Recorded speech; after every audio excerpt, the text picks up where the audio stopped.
بسم اللہ الرحمن الرحیم۔ السلام علیکم۔ دنیا بھر سے، ہمارے سینٹر سے، ہمارے ادارے سے اور مجھ سے مختلف نوجوان طلبہ رابطہ کرتے ہیں اور اپنی دینی وابستگی کا اظہار کرنا چاہتے ہیں۔ ان میں سے بہت سے ایسے طلبہ ہوتے ہیں جو جدید تعلیم یافتہ ہوتے ہیں اور ان کی خواہش ہوتی ہے کہ وہ دین کے علماء بنیں، بالکل اسی طریقے سے جیسے ہم نوجوان طالب علم ہیں دین کے، اور باقی پوری دنیا میں لوگ دین کا اختصاصی علم حاصل کرتے ہیں، دین کا عالم بننا چاہتے ہیں۔ وہ ہم سے پوچھتے ہیں کہ ہم دین کا عالم بننا چاہتے ہیں، بتائیے ہم کیا کریں۔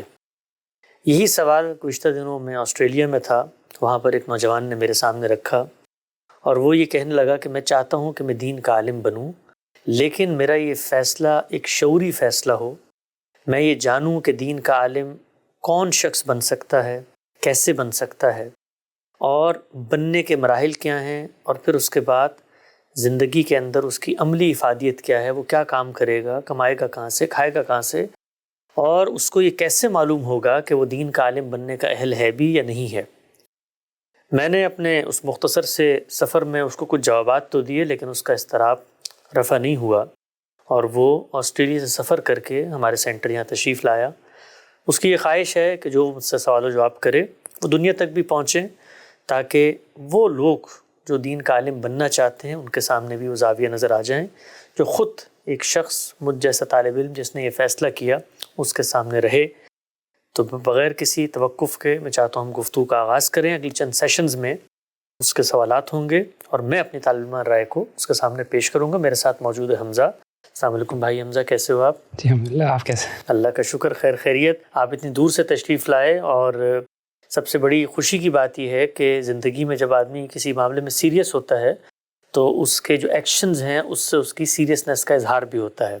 تو آسٹریلیا بہت قریب نہیں ہے، آپ اتنی دور سے یہاں پر آئے ہو تو بڑی اچھی بات ہے۔ آپ کے ذہن میں جو بھی سوال ہو، جو بھی اشکال ہو، جو بھی چیز آپ سمجھنا چاہتے ہو، میں اس کے لیے حاضر خدمت ہوں۔ سب سے پہلے آپ سننے والوں کو اپنا تعارف بھی کراؤ، اور پھر جو آپ کے ذہن میں بنیادی محرک پیدا ہوا ہے اس نشست کا، اس کو بھی رکھو۔ جی، میرا اصل میں پورا نام حمزہ خالد ہے۔ بچپن میں نے حفظ کیا تھا، میں تقریباً 14 ایئرس کا تھا جب میرا حفظ ہوا اور فواد کا ٹیسٹ دیا۔ اس کے فوراً بعد ہی ہم آسٹریلیا موو ہو چکے تھے۔ اس وقت میرے انٹرسٹ اسلامک اسٹڈیز کی طرف بڑھا، میں ڈفرینٹ بکس پڑھتا رہا، بک اسٹور سے جا کر احیاء دین، امام غزالی کی پوری پڑھی، اس طرح کا پڑھتا رہا، لیکن اس طرح اس وقت نہیں تھا کہ اسکالر بننا ہے۔ پھر جب بیچلر شروع ہوئی اس وقت میں نے انفارمیشن سسٹم میں کی تھی، تو اس وقت میرا پھر دل تھوڑا اسلامک اسٹڈیز کی طرف ہوا، لیکن اتنی آپشنز آسٹریلیا میں نہیں تھی۔ تو جو بھی قریب جو تھی ریلیجیس اسٹڈیز کی، جو بھی ورلڈ ریلیجنس کی جو کورسز تھے یا فلاسفی کی تھے، وہ میں نے لیے۔ اس کے بعد پھر المعرض لاہور میں عالم دین پروگرام پہ میں انرول ہو گیا، اب کوئی 1.5 سال سے ادھر پڑھ رہا ہوں، اور ساتھ ساتھ میں نے ادھر ہی ایک ماسٹرز شروع کر دی جو مڈل ایسٹرن اسٹڈیز میں ہے، تھوڑا ایریا مسلم اسٹڈیز کے اوپر زیادہ فوکسڈ ہے۔ اب میں نے سوچا کہ ماسٹرز ختم ہو رہی ہے تو اب کوئی پراپرلی کسی طرح میں اسلامک اسٹڈیز کا اسکالر بننے کا جو طریقہ ہے اس کو میں سمجھنے کی کوشش کروں۔ تو آپ کا بہت بہت شکریہ کہ آپ نے اپرچونیٹی دی۔ تو بس پہلا سوال یہی ہے میرا کہ کیا فرسٹ اسٹیپس مجھے لینے چاہیے اس سفر کو شروع کرنے کے لیے؟ جی، بہت اچھی بات ہے، آپ کو ایک پس منظر ہے، آپ نے اس کا تعارف بھی کرا دیا، مجھے بھی اندازہ ہو گیا۔ تو یہ بتائیں سب سے پہلے کہ آپ نے کہا آپ نے حفظ کیا، تو یہ حفظ جو ہے ظاہری بات ہے چھوٹی عمر میں آپ نے کیا ہوگا، اور اس عمر میں کیا ہوگا جس عمر میں انسان خود تو شعوری فیصلے نہیں کرتا، تو لازماً آپ کا جو خاندان ہے، جو آپ کے والدین ہیں، آپ کے ارد گرد جو لوگ ہیں، ان کی اس میں خواہش شامل تھی، اور جب آپ نے حفظ کیا تو کرنے کے بعد جب آپ میں آہستہ آہستہ شعور آیا تو آپ کا کیا نقطہ نظر تھا اس پورے وقت کے بارے میں جو آپ نے حفظ کے اندر صرف کیا تھا؟ میرا خیال سے اگر میں حفظ نہ کرتا تو شاید میں دین کے قریب اتنا نہ ہوتا، تو واقعاً حفظ کر میں کافی زیادہ دین کے اور قریب آیا۔ ایون تو اس کو حفظ کرتے ہوئے آپ کو کچھ نظر آتا تھا کہ کچھ لوگ حفظ کر بھی دین سے دور ہو جاتے تھے، لیکن حفظ میرے خیال سے ایک بہت بڑی چیز ہے جس کی وجہ سے دین کے جو محبت جو ہے وہ میرے اندر بیٹھی، اور ظاہر ہے اور دین سمجھنا میرے خیال سے آگے آسانی بھی ہوگی۔ یعنی کہ ابتدائی تعارف مذہبی مذہبیات، مذہبی ماحول، مذہبی علماء، مذہبی اسکرپچر، اس سے حفظ کے ذریعے چونکہ آپ کا ہو گیا تھا، تو اب آپ کے دل میں ایک دین سے وابستگی کی ایک امنگ، ایک امید جو ہے وہ جاگی۔ ہمارے ہاں دنیا میں بہت سارے لوگ ہیں ہزاروں کی تعداد میں جو لوگ اللہ کے دین سے کسی نہ کسی ایک پہلو سے اٹیچ ہو جاتے ہیں. مثلا جس طرح آپ نے بتایا کہ آپ نے حفظ کیا، اس کی وجہ سے آپ کے اندر ایک اسپارک پیدا ہوا، ایک تعارف ہوا مذہبی جو ہورائزن ہے اس کا. میں اپنی بات کروں تو مجھے میرے والد صاحب بچپن میں تبلیغی جماعت کے اجتماعات میں لے گئے، وہ خود بھی وہاں جاتے تھے، مجھے بھی لے گئے.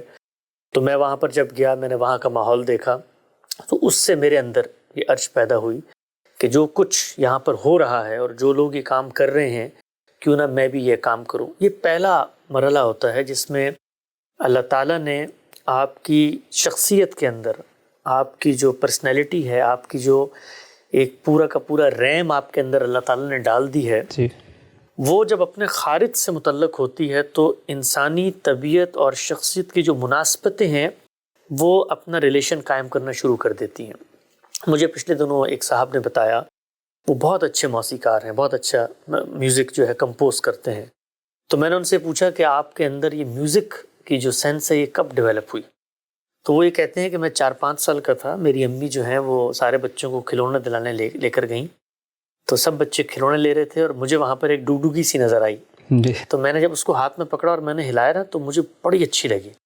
تو اس وقت میں نے کھلونے لینے کے بجائے وہ ڈگڈگی سی لے لی. اور وہ دن ہے اور آج کا دن ہے کہ جب بھی وہ بجتی ہے تو مجھے لگتا ہے کہ میرے اپنے اندر، یعنی میرے اندر کوئی ایسا ریسیور موجود ہے کہ جس سے اس کی ریز وہاں جاتی ہیں اور یہ دونوں آپس میں کنیکٹ ہو جاتی ہیں. تو میرا خیال ہے بڑا نیچرل ہے، اور یہیں سے سب سے پہلے انسان کی کسی بھی ڈومین کے اندر، کسی بھی پیراڈائم کے اندر جو مناسبت ہے وہ پیدا ہوتی ہے. بڑی اچھی بات ہے. آپ نے اپنی اس مناسبت کو محسوس کیا. بہت سارے لوگ دنیا میں اپنی اس مناسبتوں کو محسوس نہیں کر سکتے. محسوس کر لیتے ہیں تو اظہار نہیں کر سکتے، اظہار کر لیتے ہیں تو وہ اس کے اوپر عمل درآمد نہیں کر سکتے. تو پہلا مرحلہ تو یہ کم سے کم طے ہوا کہ دینی علوم کے بارے میں آپ کی شخصیت کے اندر ایک رغبت موجود ہے. اس کا آپ کو بہت ہی بچپن میں ادراک ہو گیا، اور پھر آپ اسی سوچ کو لے کر جدید تعلیم، جو کہ آپ کا گھر کا ماحول ایسا ہوگا، آپ جن ممالک میں رہے وہاں پر اس طرح کے دینی مدرسے نہیں ہوں گے، آپ نے جدید تعلیم کا حصول شروع کر دیا. دوسری چیز جو سب سے اچھی ہوئی ہے اب تک وہ یہ ہے کہ دین کا عالم بننے کے لیے آپ کو دینی جو اسکلز ہیں ان کا ایک تعارف ہونا چاہیے. اس میں سے ایک اہم اسکل قرآن مجید کو پڑھنا بھی ہے. اس کو نہ صرف آپ کا تعارف ہو گیا بلکہ آپ نے اس کو پورا کا پورا حفظ بھی کر لیا، اور مجھے توقع ہے کہ جو کچھ آپ نے حفظ کیا ہوگا وہ آپ کو بھی یاد بھی ہوگا. جی، میں نے پڑھایا بھی ہے کچھ سال تک. پڑھایا بھی ہے تو بڑی اچھی بات ہے. تو دوسری جو اچھی چیز ہوئی وہ یہ کہ اگر آپ موسیقی کا شوق رکھتے ہیں، مصوری کا شوق رکھتے ہیں، شاعری کا شوق رکھتے ہیں، اور کم عمری ہی سے اس شوق کو حاصل کرنے کے لیے جو بنیادی ٹولز ہیں اگر وہ آپ کو حاصل ہو گئے ہیں تو اس کا مطلب ہے کہ کچھ پری ریکوزٹ تھے جو طے ہونا شروع ہو گئے.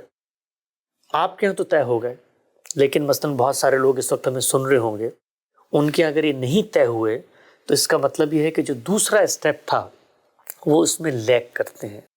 اور اس عمر تک، جس عمر تک آپ پہنچ گئے ہیں، 20-22 سال 24 سال آپ کی عمر ہوگی، وہ اگر دین کا عالم بننا چاہتے ہیں تو سب سے پہلے ان کو اپنے اس ٹول کو مضبوط کرنا پڑے گا.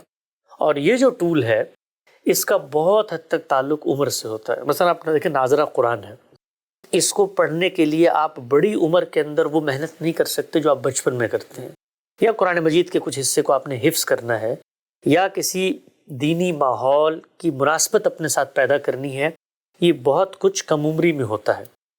چنانچہ ہمارے استاد جناب جاوید احمد غامدی صاحب یہ کہتے ہیں کہ آپ نے جو کچھ بننا ہے اس کا فیصلہ تو شعور کی عمر کو پہنچنے کے بعد ہوگا. یعنی آپ نے جو براڈ بیس تعلیم ہے وہ حاصل کر لی، 12 سال کی جو تعلیم ہوتی ہے، اس کے بعد آپ نے فیصلہ کرنا ہے کہ اب آپ نے کس فیلڈ کو اپنی زندگی اور اسپیشلائزیشن کی فیلڈ بنانا ہے. لیکن یہ جو 12 سال کا عمل ہے، اس 12 سال کے عمل کے دوران بھی آپ جس فیلڈ کو آگے چننا چاہتے ہیں جی، وہ بھی کافی انفلوئنس ہوتی ہے. تو اس کی جو ابتدائی چیزیں ہیں، اس کی جو اسکلز ہیں، وہ ڈیولپمنٹ کا عمل بھی انہیں 12 سال کے اندر ہوگا. ایسا نہیں ہو سکتا کہ آپ 12 سال کے بعد، آپ دیکھیں ہمارے ہاں اگر آپ نے آگے جا کر IT میں جانا ہے تو آپ کو 8th-9th میں فیصلہ کرنا ہوتا ہے کہ آپ نے کون سے سبجیکٹس لینے ہیں. جی آپ کو کمپیوٹر سائنس میں جانا ہے, اگر آپ نے میڈیکل کی فیلڈ میں جانا ہے تو آپ کو وہیں سے بایولوجی وغیرہ سلیکٹ کرنی پڑتی. اس کی وجہ کیا ہے؟ اس کی وجہ یہ ہے کہ جو آپ کی پرسنالٹی کے اندر علم کا تصور بن رہا ہے, اس علم کے تصور میں کچھ چیزیں ہیں جو بالکل ابتدائی نوعیت کی ہیں, بنیادی نوعیت کی ہیں. وہ ایسا نہیں ہو سکتا کہ آپ کو کسی سائلوں کے اندر رکھ کر کوئی علم دے دیا جائے اور ایک دم سے 12 سال کی تعلیم کے بعد آپ کو یہ ہو کہ جی مجھے تو آج ڈاکٹر بننا ہے, مجھے تو آج انجینئر بننا ہے. ایک کام یہ ہوتا ہے. دوسرا کام یہ ہوتا ہے کہ جیسے ہی آپ اس براڈ بیس تعلیم کے اندر جو 12 سال کی ابتدائی تعلیم ہے اس میں یہ اسکلز کا ٹیسٹ شروع کر دیتے ہیں, جی تو یہ بات بھی آپ پر واضح ہونا شروع ہو جاتی ہے کہ کیا آپ کی شخصیت یا آپ کی جو باڈی ہے وہ اس سے الائن کرتی بھی ہے کہ نہیں کرتی. آپ نے دیکھا ہوگا کہ جب کبھی بھی آپ سرجری میں جاتے ہیں یا آپ کوئی میڈیکل ٹریٹمنٹ لیتے ہیں یا آپ اسکن کا کوئی ٹریٹمنٹ لیتے ہیں تو وہ سب سے پہلے تھوڑی سی دوائی لگا کر جلد پہ چیک کرتے ہیں کہ کوئی ریئیکشن تو نہیں ہو رہا, کوئی سائیڈ ایفیکٹ تو نہیں ہو رہا. اس کی وجہ کیا ہوتی ہے؟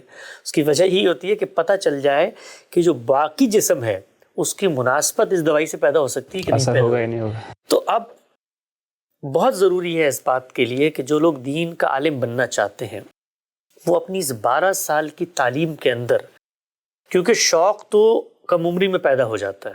عام طور پہ جو انسان کے اندر کسی بھی فیلڈ کو اپنانے کا شوق ہے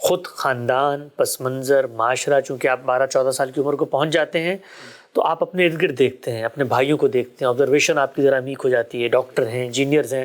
مثلا میں اپنی بات آپ کو بتاتا ہوں, مجھے 6th کلاس میں یہ شوق پیدا ہوا کہ میں دین کا عالم بنوں گا, اور جس طرح میں آپ کو بتایا میرے والد صاحب مجھے تبلیغی اجتماع میں لے کے چلے گئے تھے تو وہاں پر مجھے مناسبت پیدا ہوئی.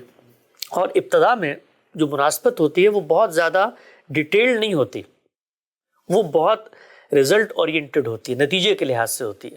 مثلا میں نے اس زمانے میں مولانا طارق جمیل صاحب کو دیکھا اور میں نے دیکھا کہ لاکھوں لوگ ان کی بات سن رہے ہیں, تو ایک جو جذبہ پیدا ہوا کہ میں بھی کیوں ایسا نہیں بن سکتا کہ میں بھی بات کروں تو لاکھوں لوگوں تک دین کی بات پہنچے. یعنی اس کے اندر درد تو دین ہی کا تھا کہ میں اللہ کی بات کو پہنچانا چاہتا ہوں, لیکن میں نے ایک نتیجہ دیکھا جس نتیجے نے مجھے انفلوئنس کیا.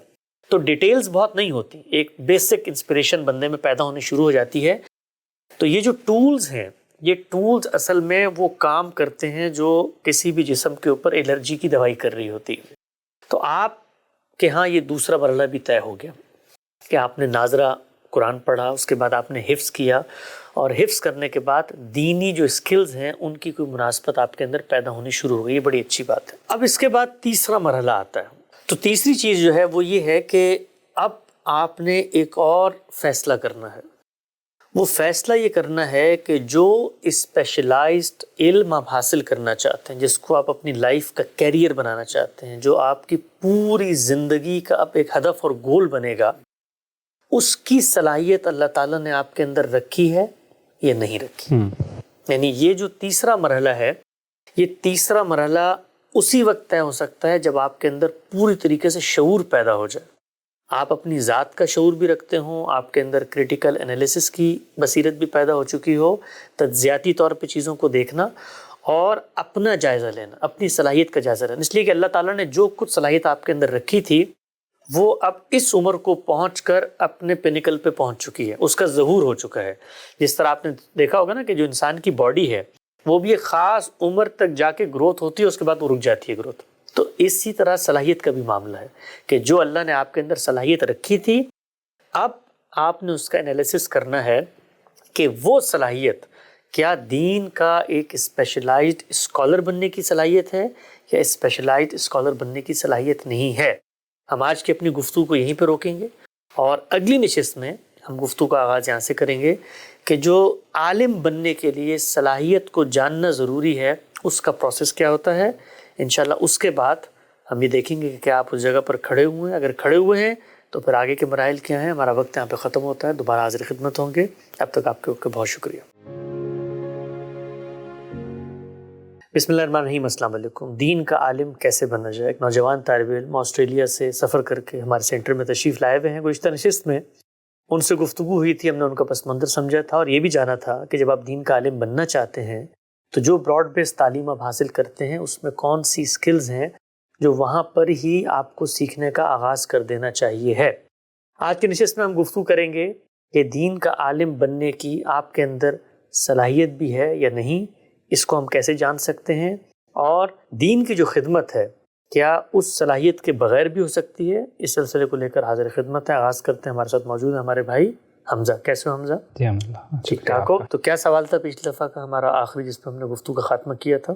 کہ صلاحیت کس طرح پہچانی جائے، وہ ہو سکتا۔ تو دیکھیے، دین کی سکلز آپ کو آ گئی بنیادی طور پہ، آپ یہ جان چکے ہیں کہ قرآن کیا ہے، پڑھنا کیسے ہے، بلکہ آپ نے تو اس کو یاد بھی کر لیا تھا۔ اب ہم نے اس چیز کا فیصلہ کرنا ہے کہ ہم نے دین کی ایک اسپیشلائزڈ علم کو حاصل کرنا ہے۔ اچھا، میں ایک بڑی دلچسپ تمہیں شروع میں یہ بات بتاتا ہوں کہ جس وقت میں نے اپنے اندر یہ جذبہ محسوس کیا تو میں دیکھتا تھا علماء کو جو پبلک کے اندر، سوسائٹی کے اندر موجود ہیں، کہ مجھے بھی ایسا بننا ہے یا میں بھی ایسا بننا چاہتا ہوں۔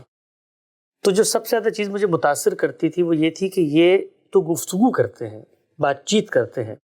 تو دین کا عالم بننے کا مطلب یہ ہے وہ آدمی بن جایا جائے جو لوگوں سے بات چیت کر سکے، لوگوں تک اپنی بات پہنچا سکے، ان کو اللہ کے دین کی طرف بلا سکے۔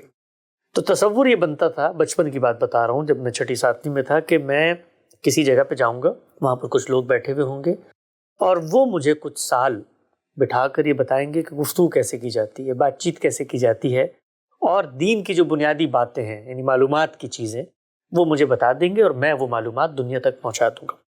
یہ میری اورینٹیشن تھی بچپن میں۔ ہر آدمی کی ڈیفرنٹ اورینٹیشن ہوتی ہے۔ وہ جب دیکھ رہا ہوتا ہے دین کے علماء کو اور وہ انہی جیسا بننا چاہتا ہے تو اس کے اندر ایک خواہش پیدا ہوتی ہے کہ شاید یہ بہت سادہ سا کام ہے، بڑا آسان سا کام ہے، اور ان ڈومینز کے مقابلے میں زیادہ آسان ہے جہاں پر بہت آپ کو فنی مہارت پیدا کرنی پڑتی ہے، وہاں پر بہت ٹیکنیکل سٹڈیز ہوتی ہیں، جیسے انجینئر بننا ہے، ڈاکٹر بننا ہے۔ تو سب سے پہلے تو اس غلط فہمی کو رفع کر لینا چاہیے۔ دین کے عالم ایک پروڈکٹ کی صورت میں ہماری سوسائٹی میں ہمیں نظر آتا ہے۔ وہ مسجد کے ممبر پہ بیٹھے ہوئے ایک شخص بھی ہو سکتے ہیں، وہ ٹی وی کے اندر گفتگو کرتے ہوئے ایک عالم بھی ہو سکتے ہیں، وہ پبلک کے اندر بات کرتے ہوئے کوئی بڑے وائس یا بڑے ٹیچر بھی ہو سکتے ہیں۔ اسی طریقے سے آپ نے سنا ہوگا ہسٹری کے اندر بڑے بڑے ریسرچ اسکالرز بھی ہو سکتے ہیں۔ تو یہ سب کے سب آپ کو نظر آ رہے ہوتے ہیں۔ یہ سب کے سب اینڈ پروڈکٹس ہیں، یا آپ یہ کہیے کہ یہ سب کے سب اپنی صلاحیت کے اعتبار سے جو کچھ دین انہوں نے سمجھا ہوتا ہے اس کو وہ پہنچا رہے ہوتے ہیں۔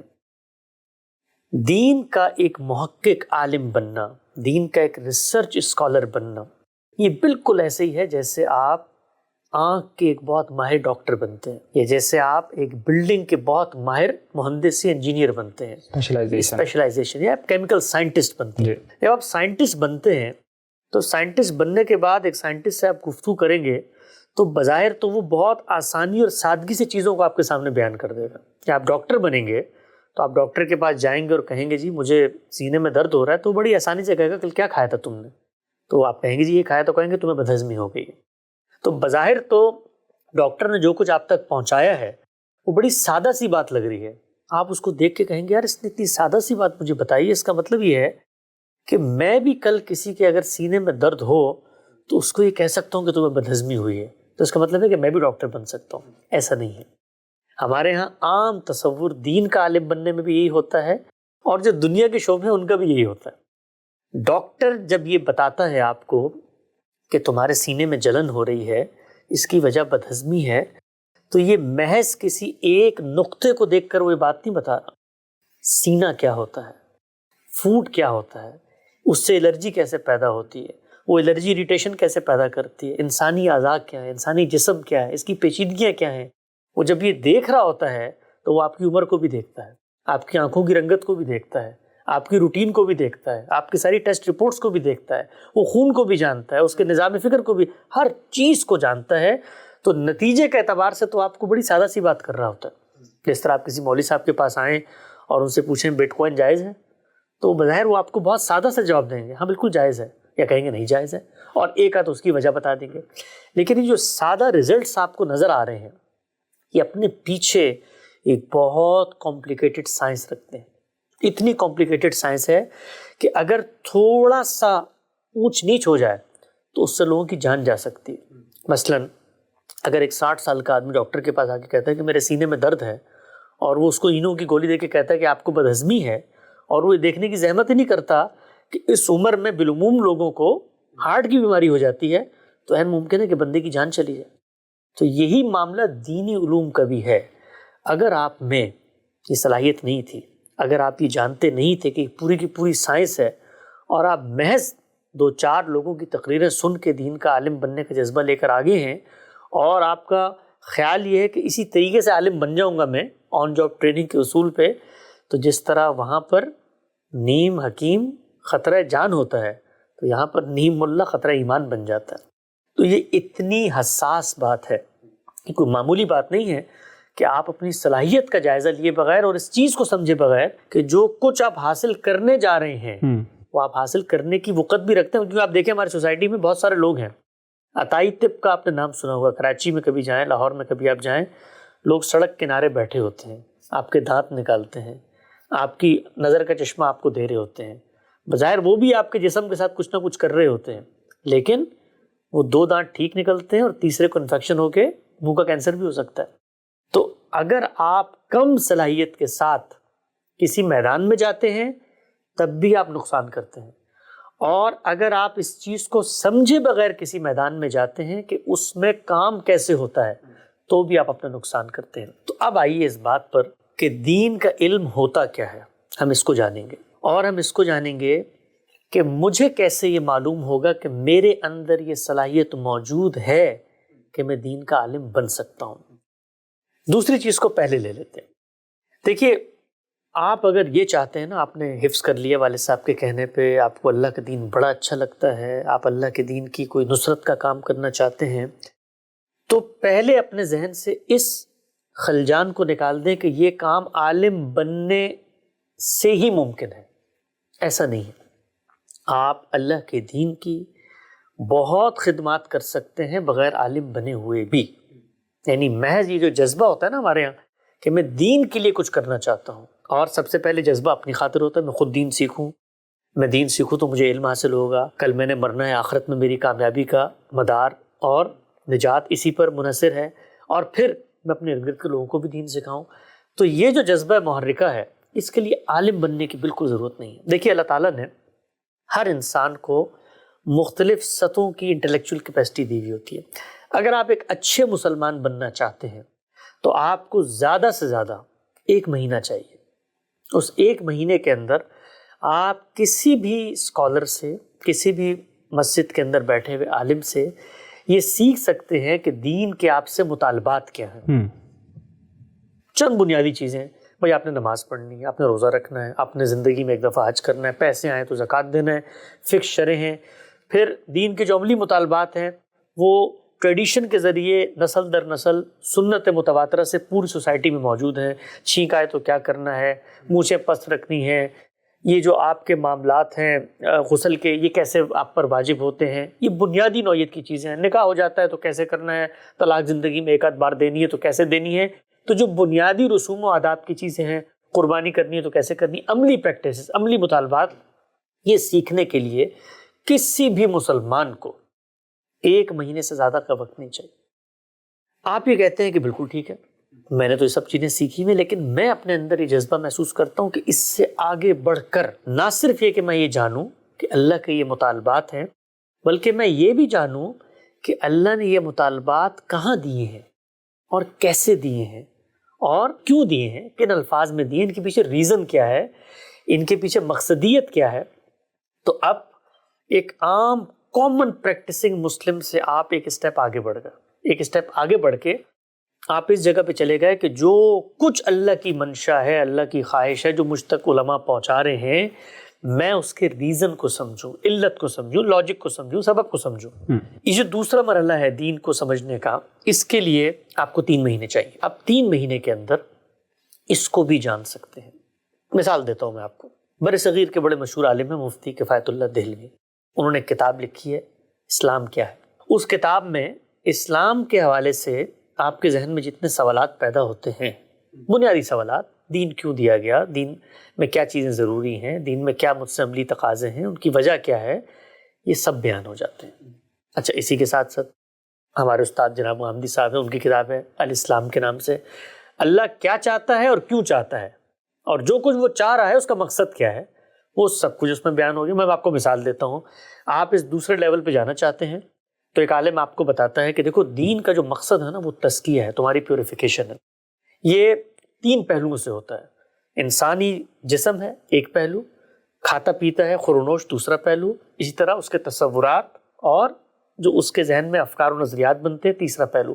تو تطہیر بدن ہوگی، تزکیہ اخلاق ہوگا اور تطہیر خورونوش ہوگی۔ یہ 3 چیزیں ہیں۔ عبادات جو ہیں وہ اللہ تعالیٰ سے اسی تعلق کو مضبوط کرنے کا ذریعہ بنتی ہیں۔ ہم اللہ کے بندے ہیں، اس کے عبد ہیں، ہمیں جھک کے رہنا ہے، اس لیے ہمیں نماز پڑھنی ہے، یہ اس کے عملی تقاضے ہیں۔ حج اصل میں نظر کی تمثیل ہے اور کچھ چیزیں ہوتی ہیں اطاعت کے لیے، کچھ چیزیں ہوتی ہیں پرستش کے لیے۔ تو جو دین کے عملی مطالبات ہیں وہ ان کو آپ کو ان ہیڈس کے اندر رکھ کے دکھا دیں گے۔ تو اب آپ اصل میں پہلے اسٹیج سے نکل کے دوسرے اسٹیج میں آ گئے جہاں پر آپ خود عمل کر رہے ہیں، تو آپ کو یہ پتہ ہے کہ آپ کیوں عمل کر رہے ہیں۔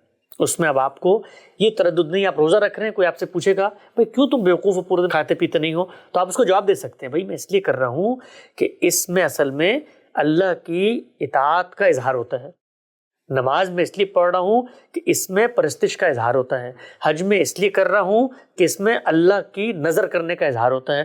تو آپ وجوہات کو جان لیں گے، چیزوں کو جان لیں گے، چھینک آنے پر کیوں کہنا ہے الحمدللہ، کیوں کہنا ہے یرحمک اللہ، اس لیے کہ اختلال کا موقع ہوتا ہے، اللہ تعالیٰ اس موقع پر ہمارے لیے عنایت کا معاملہ فرماتے ہیں، ہم ان کی شکر گزاری کرتے ہیں۔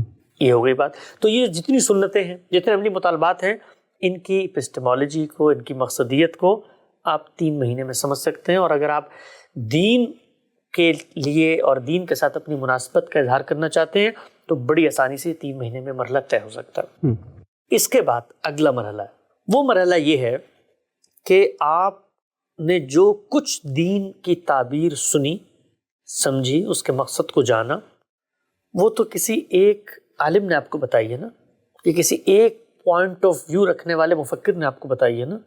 یا مثلا آپ نے اپنے محلے کی مسجد سے مفتی کفایت اللہ دہلوی کی کتاب لے لی، یا آپ کی والد کی مجھ سے دوستی تھی تو میں نے آپ کو غامدی صاحب کی کتاب دے دی، یا کسی دوسرے شخص نے مفتی تقی عثمانی کی کتاب لے لی۔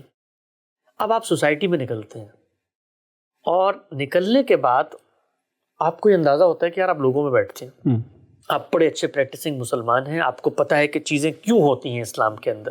وہ آپ کو آگے بڑھ کے یہ کہتے ہیں کہ یار یہ تم نے کس سے سیکھا ہے، کس نے بتایا تمہیں دین کے عملی تقاضے؟ تو آپ کہتے ہیں مجھے تو غامدی صاحب نے بتایا۔ وہ تو کہتے ہیں غامدی صاحب تو گمراہ آدمی ہیں، وہ تو حدیث کو ہی نہیں مانتے۔ عجیب بات۔ اچھا، آپ ہمارے پاس آگے بیٹھتے ہیں، ہم سے آ کر کہتے ہیں بھئی حج اس لیے ہوتا ہے کیونکہ یہ تو مسلمانوں کی سیاسی قوت کے اجتماع کی ایک علامت ہے۔ تو ہم آپ سے کہتے ہیں کس نے بتایا آپ کو یہ؟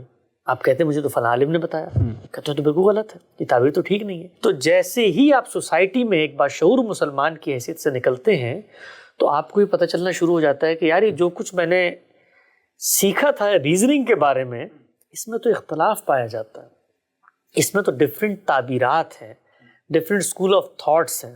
اسی طریقے سے مثلا دین کے عملی معاملے میں آپ کو کہیں ضرورت پڑتی ہے کسی دینی عالم سے رہنمائی کی، آپ دین کا ایک شعوری تشخص احساس رکھتے ہیں، آپ عالم کے پاس جاتے ہیں اور آپ جا کر اس کو کہتے ہیں جی کہ بڑا غصہ تھا، رد عمل تھا، پداپی تھی، افراتفری تھی، طلاق دے بیٹھا، منہ میں جھاگ آ گئی تھی، اس نے کہا طلاق ہو گئی، حرام ہو گئی عورت تم پر۔ آپ کہیں اور جا کر پوچھتے ہیں، وہ کہتے ہیں طلاق تو نہیں ہوئی۔ تو آپ کے ذہن میں سوال پیدا ہوتا ہے اتنا سادہ دین تھا، میں نے سمجھا، ریزننگ بھی میں نے سمجھ لی، تو اب یہ اختلاف کیوں ہو رہا ہے ان لوگوں میں؟ اور یہ اختلاف آپ کو ہر قدم پہ نظر آئے گا، ہر جگہ پہ نظر آئے گا۔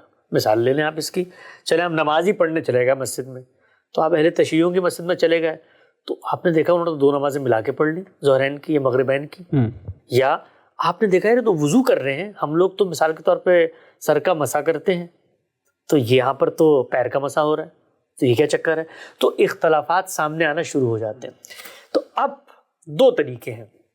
ایک طریقہ تو یہ ہے کہ اگر آپ کی طبیعت گھبراتی ہے اور آپ کو لگتا ہے کہ یار یہ کس چکر میں پڑ گیا ہوں، میں تو اس چکر میں پڑ ہی نہیں سکتا کہ میں ان سے بھی جانوں بھئی آپ یہ کام کیوں کر رہے ہیں، ان سے بھی جانوں آپ یہ کام کیوں کر رہے ہیں، مجھے تو جو چیز سمجھ میں آ گئی ہے میں اس پر خاموشی سے عمل درآمد کروں گا۔ تو گویا آپ نے اپنے آپ کو جو دین کو سمجھنے کی دوسری سطح تھی اس پر لے جا کر فوسلائزڈ کر لیا۔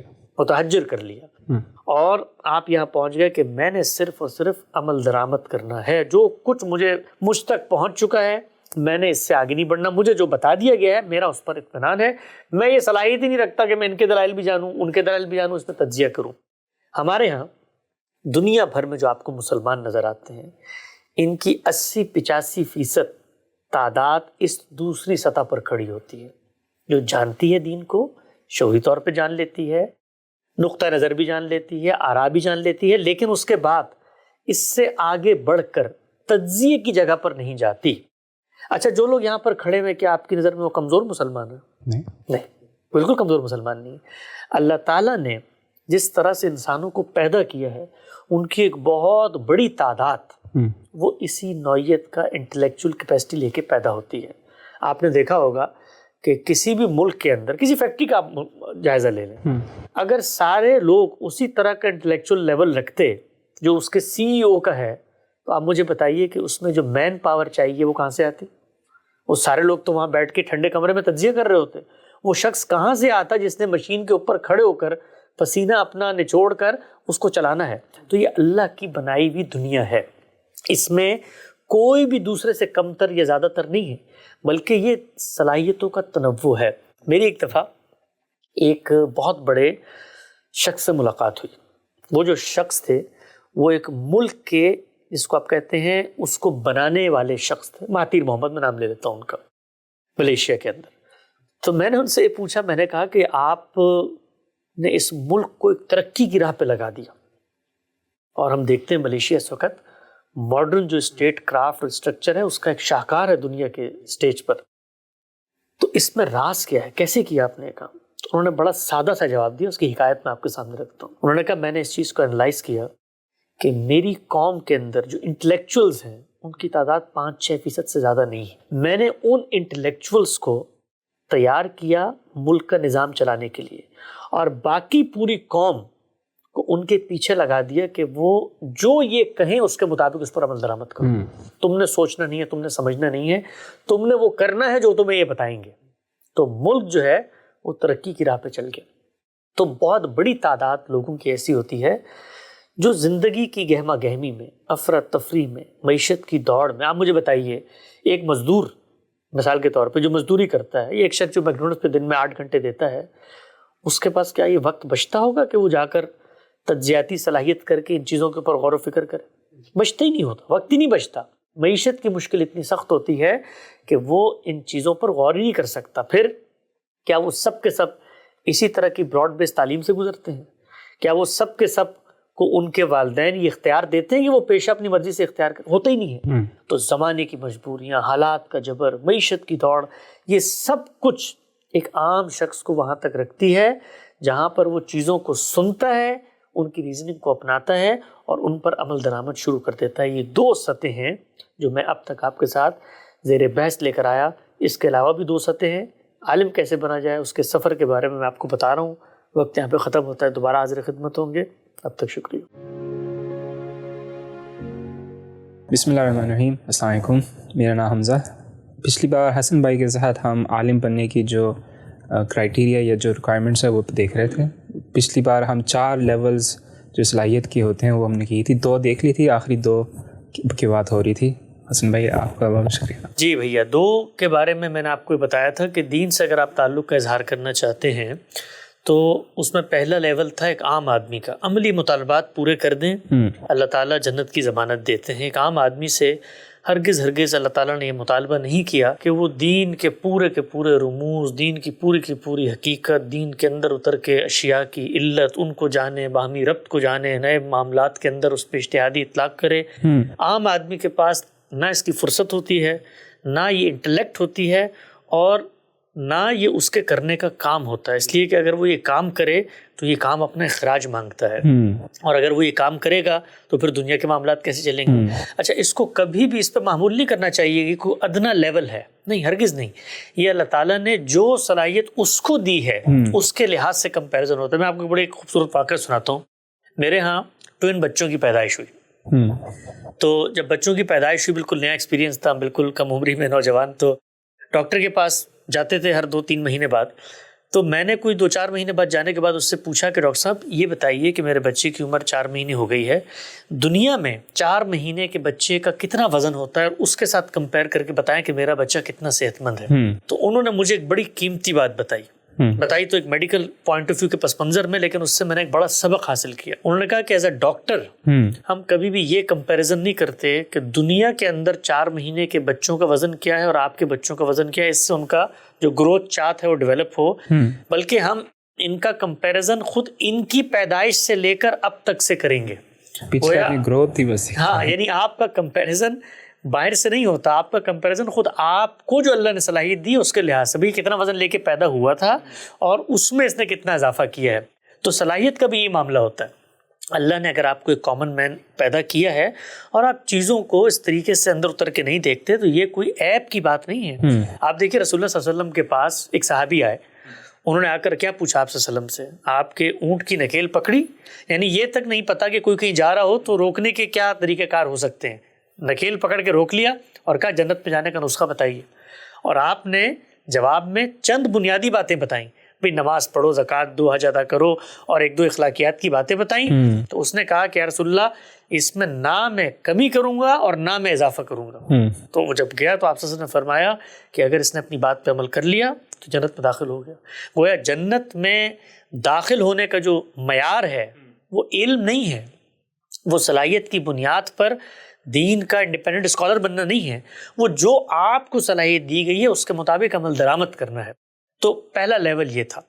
دوسرے لیول کے بارے میں ہم نے بات کی تھی کہ آپ آگے بڑھ کے چیزوں کو ان کی حقیقت میں جاننے کی کوشش کا آغاز کرتے ہیں، مقصد جان لیتے ہیں، علت جان لیتے ہیں، موٹی موٹی بنیادی باتیں پتہ چل جاتی ہیں، بے دین کا مقصد تزکیہ ہے، کن کن پہلوؤں سے تزکیہ ہونا ہے، اخلاق کے پہلو سے، بدن کے پہلو سے، خورنوش کے پہلو سے، عبادت کا مقصد کیا ہے، بنیادی کانسیپٹس کیا ہیں، ان کی وجوہات کیا ہیں۔ لیکن اس سے آگے کی بات نہیں، اس سے آگے تو پھر اختلافات آپ کے سامنے آئیں گے، تو اس میں آپ کیا کریں گے؟ تو 2 ہی رستے ہیں، یا تو آپ کسی عالم پر اعتماد کریں اور عمل درآمد شروع کر دیں اور زندگی گزار لیں، کوئی مذائقے کی بات نہیں ہے۔ یہ وہ 3 مہینے کا وقت، ہاں، یہ 3 مہینے آپ کو اس میں چاہیے کہ آپ کسی عالم سے بات چیت کریں، پوچھیں، وہ آپ کو بنیادی دین کا پورے جو اصول ہے، میں نے آپ کو مثال بھی دی تھی مفتی کفایت اللہ دہلوی کی کتاب اسلام کیا ہے، یا غامدی صاحب کی کتاب الاسلام، یا اور بھی بہت سارے علماء نے لکھا بھی اسلام کیا ہے، تقاضے کیا ہے، بنیاد کیا ہے، حقیقت کیا ہے، مقصد کیا ہے، یہ سب چیزیں معلوم ہو جائیں گی۔ اچھا، ساتھ میں آپ صلی اللہ علیہ وسلم جب دنیا میں تشریف لائے ہیں، آپ کے ارد گرد بھی لوگ ہیں، ایک تصور عام طور پہ پیدا ہوتا ہے نا کہ دین کا اتنا بڑا عالم، سب سے بڑا عالم، اور خدا کا آخری پیغمبر، خدا کا فرستادہ، چنیدہ، منتخب کردہ، اور وہ حتمی حجت قول فیصل لے کر آیا ہوا ہے، تو عقل تو یہ کہتی ہے کہ یار ارد گرد جتنے لوگ ہیں وہ جیسے ہی اس کی صحبت میں جائیں تو وہ تو دین کے بالکل آپ کو کہتے ہیں سکہ بند اور مایہ ناز، ان کو عالم بن جانا چاہیے۔ وہاں بھی یہ معاملہ نہیں ہوتا۔ میں نے آپ کو مثال دی بدو کی، عام آدمی کی جگہ پہ کھڑا ہوا ہے، کتنے ہی صحابہ ہیں جو اس کے بعد اس دوسرے لیول پر کھڑے ہوئے ہیں کہ دین کو جو ان کی ہدایات ہیں ان کی حقیقت کے لحاظ سے سمجھتے ہیں، اس پہ عمل درآمد شروع کر دیتے ہیں۔ اس کے بعد ایک تیسرا مرحلہ آتا ہے، وہ تیسرا مرحلہ ہے ان لوگوں کے لیے جو اپنے اندر تجزیے کی، تحلیل کی، انٹلیکچول ڈسکشنز کو ڈائجسٹ کرنے کی صلاحیت رکھتے ہیں۔ یہ صلاحیت کیسے پیدا ہوتی ہے؟ یہ صلاحیت پیدا ہوتی ہے بالعموم براڈ بیس تعلیم سے۔ اس وقت دنیا کے اندر جو ڈومینز آف نالج ہیں وہ آپ کو صرف معلومات نہیں دیتے، بلکہ وہ معلومات کو فلٹر کرنے کا ایک انٹلیکچول کیپیسٹی آپ کے اندر ڈیولپ کرتے ہیں۔ مثلا آپ ماڈرن اسٹیٹ اسٹرکچر کے اندر دیکھیے، جو لوگ ہیں وہ ووٹ دیتے ہیں، تو ان کو ووٹ کے باب میں انتخاب کرنا ہوتا ہے، ان کے سامنے بہت سارے کمپیریٹیو نظریات آ رہے ہوتے ہیں، اس کے اندر وہ فیصلہ کرتے ہیں کس کو ووٹ دینا ہے۔ اسی طریقے سے آپ کیریئر کا انتخاب کرتے ہیں، بھئی آپ نے ڈاکٹر بننا ہے، انجینئر بننا ہے، آپ نے سائنسدان بننا ہے، اس میں آپ کے سامنے بہت ساری معلومات پڑی ہوتی ہے، اس کی آپ توجہ کرتے ہیں۔ ہسٹوریکل معاملات ہوتے ہیں، بھئی کیا ہوا تھا فلاں جگہ پہ، آپ روز نیوز میڈیا پہ چیزیں سن رہے ہوتے ہیں، لیکن اگر آپ کا ایک ورلڈ ویو ہے، آپ کی ایک اورینٹیشن ہے، آپ لینگویج کو جانتے ہیں، آپ کمیونیکیشن کی اسکل رکھتے ہیں، آپ فلٹریشن کے پروسیس سے واقف ہیں، آپ کے اندر تجزیہ تحلیل کی صلاحیت ہے، یا کسی حد تک کہیے کہ آپ ایک انٹلیکچول بینگ ہیں، تو اس صورت میں پھر آپ تیسرے مرحلے پہ جاتے ہیں۔ یہ کیا کریٹیکل انالیسس؟ کریٹیکل انالیسس ہے۔ آپ صلاحیت کے ساتھ چیزوں کی تنقیح کرتے ہیں، دلائل کا جائزہ لیتے ہیں، اصل کو دریافت کرتے ہیں، رشتے ڈھونڈتے ہیں. بھائی مولانا مودودی نے بات کی ہے تو ان کی بیسک فکر کیا ہے؟ بھائی وہ تو اصل میں غلبہ دین کی بات کرتے ہیں، لہٰذا غلبہ دین کی بات کے نتیجے میں دین اصل میں ایک نظام بن کے آئے گا. تو اب یہ فکری مقدمات ہیں جن کو آپ نے کنیکٹ کیا. آپ نے انڈیویجول تھاٹس کو پرسیو نہیں کیا، نہ ان کی حقیقت کو سمجھا، بلکہ آپ نے کلیکٹیو وزڈم بنایا کسی فکر کا، کسی تعبیر کا. یہ دنیا کے ہر معاملے میں یہ جو تیسرے مرحلے کے لوگ ہیں یہ کر رہے ہوتے ہیں. سیاست میں بھی کر رہے ہوتے ہیں، معیشت میں بھی کر رہے ہوتے ہیں، تاریخ میں بھی کر رہے ہوتے ہیں. اپنے آئیڈلس اور اپنے جو بڑے رہنما مفکرین ہیں، اسی طریقے سے گلوکار ہیں، اسی طریقے سے جو مختلف صلاحیتیں رکھنے والے لوگ ہیں، پیشہ ور لوگ ہوتے ہیں، ایکٹرز ہوتے ہیں، ان کے انتخاب میں کر رہے ہوتے ہیں. یہی معاملہ وہ دین کے باب میں چوائسز بناتے ہیں ریزن ریشنلٹی کی بنیاد پہ. تو یہ تیسرا مرحلہ ہے جس مرحلے کے لیے کم سے کم آپ کو 1 سال چاہیے اگر آپ اسلام کے باب میں اپنے آپ کو انٹلیکچولی اس سطح پہ لانا چاہتے ہیں. اس میں سب سے پہلے آپ کو کچھ کتابیں پڑھنی پڑیں گی. مثلا ہم نے ایک تیسرے مرحلے کا ایک نصاب تجویز کیا ہے، اس کو ہم کہتے ہیں علم کے طریقے پہ دین کو سمجھنا. دین کا علمی مطالعہ کرنا، عالم بننا نہیں، اسکالر بننا نہیں، محقق بننا نہیں، علمی مطالعہ کرنا. یہ دین کا جو علمی مطالعہ ہے اس کے لیے ہم نے نصابات بنائے ہیں. 1 سال چاہیے آپ کو. 1 سال فل ٹائم بھی نہیں، آپ ہفتے میں 3 گھنٹے دے دیں. اپنی جو بھی آپ کا کیریئر ہے آپ اس کو جاری رکھیں، لیکن 2-3 گھنٹے فوکسڈ ہو کے آپ دے دیں 1 سال میں، تو آپ اس پورے مرحلے سے گزریں. مثال دیتا ہوں میں آپ کو. مثلا ہم نے جو نصاب بنایا ہے میں اس کی چند چیزیں آپ کے سامنے رکھ دیتا ہوں. جی 3 سٹیجز کا نصاب ہے. پہلے سٹیج میں کیا ہے جی، آپ غامدی صاحب کی ایک کامن کتاب پڑھتے ہیں الاسلام، جس میں انہوں نے خلاصہ بتا دیا پورے دین کا کیا ہے. پورا قرآن مجید کا ترجمہ پڑھتے ہیں، قرآن مجید کے ٹرانسلیشن کو آپ پڑھتے ہیں. اس کے بعد حدیث کی کوئی بنیادی کتاب پڑھتے ہیں. یہ پہلا سٹیج ہے اس تیسرے لیول میں جہاں آپ علمی مطالعہ کرنا چاہتے ہیں. اس کے اندر دوسرا سٹیج کیا ہے، غامدی صاحب نے کتاب لکھی ہے میزان. اس میں انہوں نے اپنی پوری تعبیر کا علمی استدلال بیان کیا، اس کے آڈیو ویڈیو لیکچرز بھی ہیں. اسی طریقے سے اس کی شرح کی ہے ایک عالم نے، اس کو آپ پڑھتے ہیں. اسی طریقے سے حدیث کو کریٹیکلی انالائز کر کے اس پہ انہوں نے کام کیا ہے، اس کو آپ پڑھتے ہیں. پھر اسی انٹلیکچوئل سطح کا جو یہ تیسرا میں آپ کو بتا رہا ہوں، اس کے اندر تیسرا سٹیج یہ ہے، یہ 3 مہینے کے سٹیجز ہوتے ہیں سال کے اندر. تو تیسرا سٹیج کیا ہے کہ آپ کمپیریٹیو اسٹڈی کرتے ہیں. قرآن پڑھ لیا آپ نے، ترجمہ پڑھ لیا، اب آپ کمپیریزن کرتے ہیں. مثلا آپ نے ابن کثیر کو لے لیا، آپ نے روایتی تعبیر میں مفتی تقی عثمانی کی تفسیر کو لے لیا، آپ نے مولانا مودودی کی تفسیر کو لے لیا، آپ نے غامدی صاحب کی تفسیر کو لے لی. اب آپ 3-4 کا کمپیریزن کرنا شروع کر دیتے ہیں. یار یہ آیت ہے، اس کی انہوں نے یہ ٹرانسلیشن کی ہے، اس سے یہ مدعا اخذ کیا، انہوں نے یہ کیا، اس سے یہ مدعا اخذ کیا، انہوں نے یہ کیا، اس سے یہ مدعا اخذ کیا. اسی طریقے سے حدیث میں منظور نعمانی صاحب کی کتاب ہے معرف الحدیث، آپ اس کا مطالعہ کرتے ہیں کمپیریٹیو ان باقی چیزوں کے مقابلے میں. پھر پوری کی پوری جو تعبیرات ہیں، اس طرح میزان میں تعبیر بیان ہوئی ہے، اس کا کمپیریٹیو مطالعہ کرتے ہیں. حجت اللہ البالغہ شاہ ولی اللہ کی، اس کے ساتھ اس کو رکھ کے، اس طریقے سے مولانا مودودی کی اسلامی نظام زندگی ہے، اس کو سامنے رکھتے ہیں. اور اس موضوع پر جو کچھ کتابیں لکھی گئی ہیں، جیسے حال میں قرآن و سنت کا باہمی تعلق علمی نوعیت کی، تو یہ اصل میں آپ کو کمپیریزن کے انداز میں اینالائز کرنے کے لیے آپ کی انٹلیکچوئل کیپیسٹی کو چیلنج کرنے کا مرحلہ ہے. جو ایگزسٹنگ جو لٹریچر فنش پروڈکٹ جو بن گئے ہیں وہ آپ سارے سب کو کمپیئر کرتے ہیں. اور کمپیئر کیسے کرتے ہیں؟ استدلال جان کر.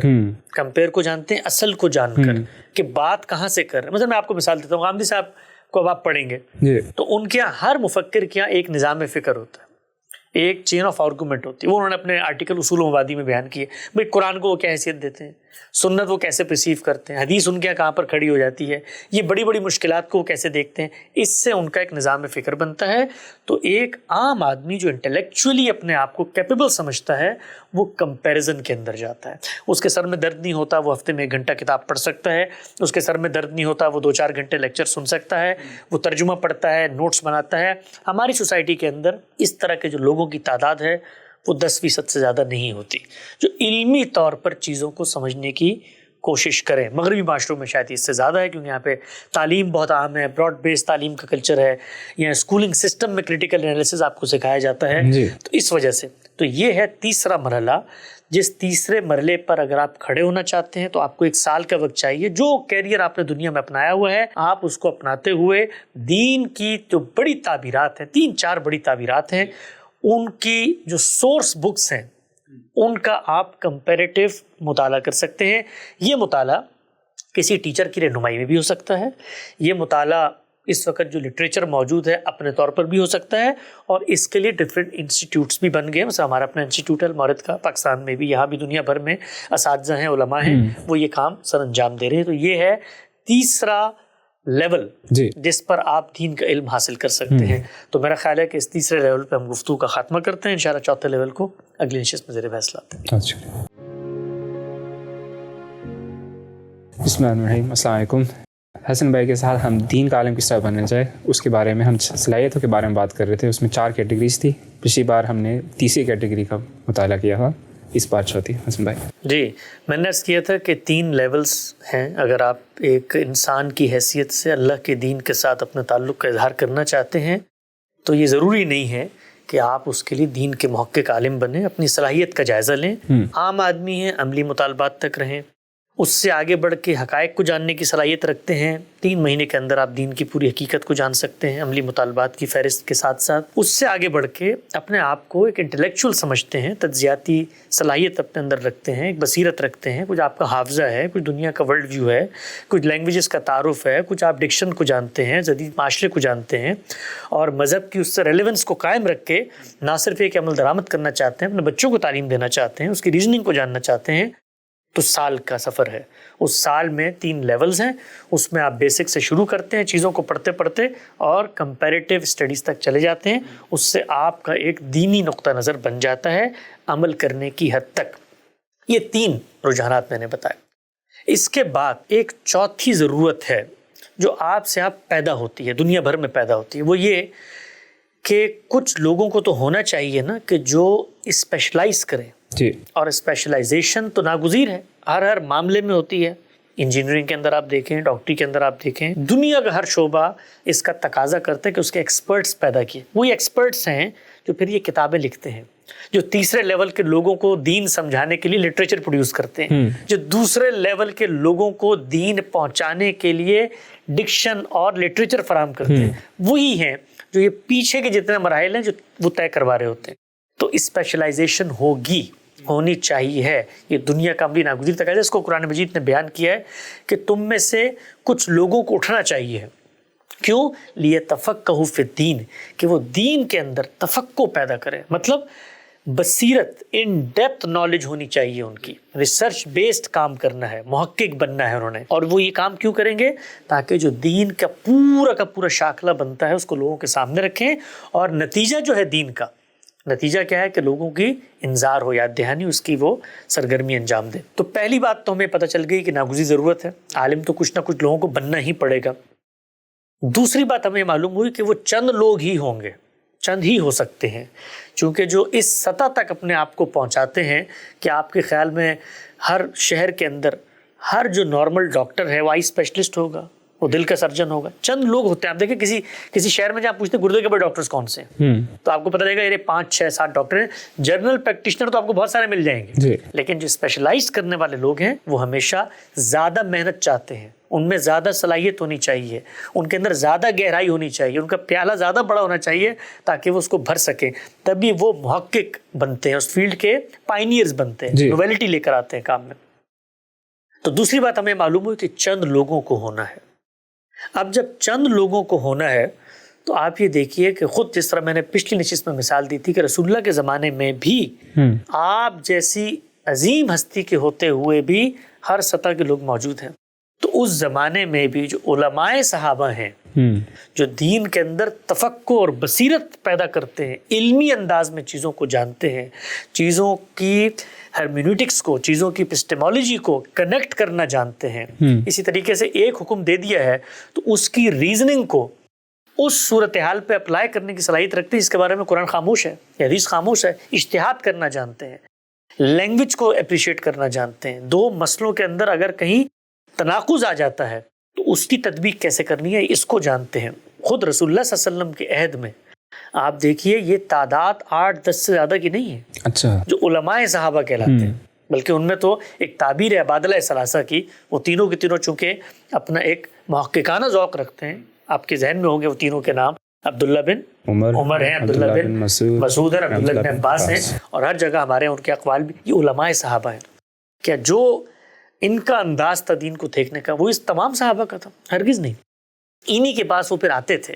خواتین میں دیکھیں آپ سیدہ عائشہ ہیں, ان کے ابھی اسی طرح کی تفقہ کی بصیرت ہے. ان کے سامنے آپ ایک حدیث بیان کرتے ہیں, وہ کہتے نہیں تو قرآن مجید کے خلاف ہے.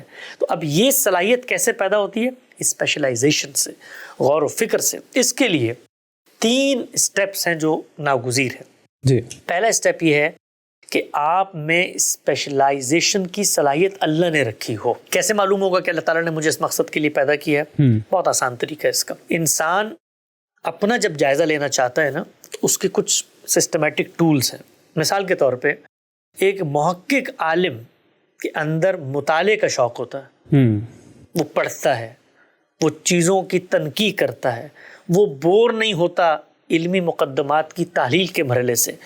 یہ فنومنا جیسے ہی آپ کے اندر شعور آتا ہے ڈیولپ ہونا شروع ہو جاتا ہے. یہ آپ اگر غور کر کے دیکھیں, جتنے بھی ماہرین ہیں اپنے اپنے فنون کے, وہ 12ویں کرتے ہی یہ محسوس کرتے ہیں کہ یار ہمیں تو مثال کے طور پہ کمپیوٹر سائنس کی فیلڈ میں ایک محقق بننا ہے, ایک سائنٹسٹ بننا ہے, یا ہم نے ایک ڈاکٹر بننا ہے بڑے اعلیٰ درجے کا. وہ مطالعہ کر رہے ہوتے ہیں, وہ پڑھ رہے ہوتے ہیں, وہ جرنل اسٹڈی میں جو اس علم سے متعلق چیزیں ہوتی ہیں ان میں ان کا غور ہوتا ہے. آپ نے دیکھا ہوگا جو اچھے موسیقار بننا چاہتے ہیں ان کے کمروں میں پوسٹرز لگے ہوتے ہیں بڑے بڑے موسیقاروں کے, انسپریشن لے رہے ہوتے ہیں. زندگی کے اندر ان کا اوڑھنا بچھونا وہ کام بن رہا ہوتا ہے. تو پہلی چیز تو یہ ہے کہ اس کا جائزہ لیں ہم کہ دین کا عالم بننے کی جو ارج ہے. جی. ہمارے استاد جناب غامدی صاحب کا ایک بہت پرانا انٹرویو میں دیکھ رہا تھا, آج سے کوئی 25-30 سال پہلے. تو ان سے پوچھا کہ بچپن میں آپ کیا سوچتے تھے کہ آپ نے بڑے ہو کے کیا بننا ہے؟ کہتے تھے میں سوچتا تھا کہ میں بڑے ہو کے ابن تیمیہ بنوں گا. اب ابن تیمیہ کون ہیں, ابن تیمیہ کا کیا مقام مرتبہ ہے, اس کو میری پرسنالٹی نے انالائز کرنا شروع کر دیا ہے, انسپریشن لینا شروع کر دیا ہے, اس کے ساتھ تعلق کا اظہار میں کرنا چاہتا ہوں اور میں جیسا بننا چاہتا ہوں. تو پہلی چیز تو یہ ہے کہ آپ کی پرسنالٹی میں ارج موجود ہے, پہلی بات. دوسری چیز یہ ہے کہ ارج کے بعد جو محنت اس کے لیے درکار ہے آپ کو اس کا ادراک ہے. آپ جانتے ہیں کہ محقق عالم کیسے بنا جاتا ہے, آپ کو پتہ ہے کہ اس کے لیے کم سے کم 20, 25, 30 سال آپ کو دینے پڑیں گے اپنی زندگی کے. آپ کو پتہ ہے کہ اس میں بڑی بڑی علم کی مشکلات ہیں جن میں آپ نے زندگی کو کھپانا ہوگا. آپ کو پتہ ہے کہ بہت سارے رجحانات جو آپ ٹھیک سمجھ کے برسوں محنت کر کے اپنائیں گے ان کو آپ نے دفن کرنا ہوگا, اس لیے کہ وہ علم کی دنیا میں ثابت نہیں ہوتے. یہ ساری کی ساری چیزیں اگر آپ اپنے اندر محسوس کرتے ہیں اور آپ ڈیڈیکیشن کے ساتھ, ڈٹرمنیشن کے ساتھ اپنا سب کچھ دینا چاہتے ہیں. مولانا امین احسن اصلاحی کا بڑا خوبصورت ایک مقولہ تھا, وہ کہتے ہیں کہ اگر آپ علم کو اپنا کل نہیں دیتے, کل سب کچھ, تو علم اپنا جز بھی آپ کو نہیں دیتا. آپ کو اپنا کل دینا پڑتا ہے اس علم کو. تو آپ اس بات کا جائزہ لیں. جائزہ لینے کے بڑے طریقے ہیں. کسی بڑے استاد کے ساتھ بیٹھ جائیں 2 مہینے کے لیے اور اس سے کہیں کہ جی یہ جو عالم بننے کی کتابیں ہوتی ہیں ذرا ایک کتاب مجھے پڑھا دیں آپ ابتدائی طور پہ, 2 مہینے میں پتہ چل جائے گا آپ. اسی طریقے سے وہ بڑے لوگ جو عالم بنے ہیں ان کی خود نوشت پڑھیں, ان کی سوانح عمریہ پڑھیں, وہ بتاتے ہیں کہ علم کے مراحل کیا ہوتے ہیں, اکتساب علم کی مشکلات کیا ہوتی ہیں, قبول حق کی رکاوٹیں کیا ہوتی ہیں. تو فوراً سے آپ کی پرسنالٹی آپ کو بتا دے گی کہ یہ کام میں کر سکتا ہوں. یہ ہوگی دوسری چیز. تیسری چیز یہ ہے کہ جو کام آپ کرنے جا رہے ہیں اس کے ساتھ ساتھ کھائیں گے کہاں سے, پیٹ کیسے بھریں گے, شادی کریں گے تو اس کا معاملہ کیا ہوگا, توکل اللہ کریں گے. توکل اللہ جو ہے یہ دین کے جب تک آپ محقق عالم نہیں بنتے اس وقت تک اس کا جو مفہوم ہے وہ بھی واضح نہیں ہوتا. دین تو یہ نہیں کہتا. دین تو یہ کہتا ہے کہ اپنی پوری محنت کرنے کے بعد پھر آپ نے اللہ پر توکل کرنا ہے. محنت کرنے سے پہلے تو توکل کا کوئی تصور دین میں نہیں ہے. تو جو دین کا علمی مطالعہ کرتے لوگ ان کو پتہ ہے کہ اپنا آپ نے بندوبست کرنا ہے کھانے کا. وہ کیا بندوبست ہو سکتا ہے؟ یہ تینوں چیزوں کا آپ نے جائزہ لینا ہے اور جائزہ لینے کے بعد پھر آپ نے اس پٹری پر چلنا شروع ہو جانا ہے جس کی منزل دین کا عالم بنانے کی طرف جاتی ہے. جی ٹھیک ہے نا. اب اس میں ایک ایک چیز کو ذرا الگ الگ دیکھیں. مثلا جو آخری بات میں نے کی کہ کھائیں گے کہاں سے, اب سوال یہ ہے کہ یار میں عالم بننا چاہتا ہوں, اسپیشلائزیشن کرنا چاہتا ہوں, تو یہ کام دنیا بھر میں جو لوگ کر رہے ہوتے ہیں تو کھانا تو ان کی وہی فیلڈ کھانے کا ذریعہ بن جاتی ہے. جی. مثلا ایک ڈاکٹر بنتا ہے تو اسی کی فیس لیتا ہے نا. تو اب آپ جو اسپیشلائزیشن کر رہے ہیں دیکھیں کہ معاشرے میں اس کی کیا یوٹیلائزیشن ہے. تو ہمارے ہاں ریاست کی سطح پر جب سے انگریز یہاں سے گئے ہیں یہ ایک رپچر ہوا ہے تہذیبی کہ اسٹیٹ ان چیزوں کو اصلاً اون نہیں کرتی. پرائیویٹ مدرسے ہیں, پرائیویٹ علماء بنانے کا طریقہ کار ہے, اور پرائیویٹ ہی ان کی کھپت ہے. مثلا آپ کیا کریں گے, آپ کسی مسجد میں امام لگ جائیں گے, یا آپ اسی مدرسے میں پڑھانے لگ جائیں گے, یہ ذریعہ معاش ہو سکتا ہے آپ کا. اسی کے ساتھ ساتھ آپ یہ کر سکتے ہیں کہ جو تعلیم آپ نے حاصل کی ہے اس کو جو جدید یونیورسٹیاں ہیں, جو جدید طریقہ کار ہیں, ریسرچ کے انسٹیٹیوٹس ہیں, وہاں پر اپنی خدمات پیش کرنا چاہتے ہیں, وہ ایک ذریعہ معاش بن سکتا ہے. لیکن جو بھی ہوگا اس کا آپ نے سوچنا ہے, اس لیے کہ یہاں یہ معاملہ نہیں ہے کہ یہاں آپ نے ڈاکٹری کی اور وہاں اسپتال آپ کو لے لے گا. یہاں تو یہ معاملہ ہے کہ یہاں آپ نے ڈاکٹری کی, اس کے بعد آپ نے تلاش کرنا ہے کہ میں کھاؤں گا کہاں سے, کیونکہ یہ نہیں کہ ویکینسیز پڑی ہوئی ہیں, لوگ روز بیمار ہو رہے ہیں, ڈاکٹروں کی تلاش ہے. نہیں, خود دین کے محقق علماء کی معاشرے کو ضرورت بھی ہے. جس معاشرے میں آپ بیٹھے ہیں وہاں پروڈکشن کیا ہے محقق علماء پیدا کرنے کی. مثلا ہمارے دینی مدارس کے نظام کے اندر تو جو دوسرے تیسرے لیول کے لوگ ہوتے ہیں ان کو آپ محقق عالم بنا رہے ہوتے ہیں, اور اتنی بڑی تعداد میں بنا رہے ہوتے ہیں کہ آگے کھپت کا ذریعہ ہی نہیں ہے. تو ایک ایک مسجد میں لوگ انتظار کر رہے ہوتے ہیں کہ امام مرے گا تو مجھے نوکری ملے گی. تو یہاں پر یہ معاملہ نہیں ہے. تو اب کیا کیا جائے, یہ کیا کیا جائے, اس کو انشاءاللہ اگلی نشست میں زیر بحث لے کے آتے ہیں. شکریہ. بسم اللہ الرحمن الرحیم. السلام علیکم. عالم بننے کا کیا طریقہ ہے, اس کی چوتھی کیٹری کا ہم مطالعہ کر رہے تھے.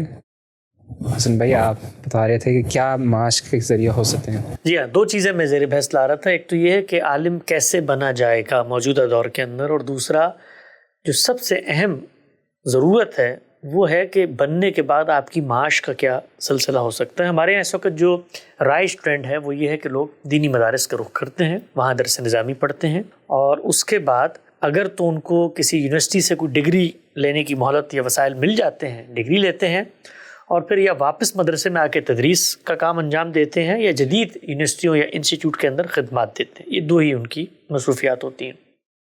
نتیجے کے اعتبار سے دیکھیں تو بالکل ٹھیک ہے. اس طرح ایک ڈاکٹر کا اصل مصرف ہاسپٹل میں پریکٹس ہے, تو ایک عالم کا اصل کام تدریس ہے, جی, پڑھانا ہے. پڑھائے گا, سمجھائے گا, دعوت دے گا, تحقیق کرے گا.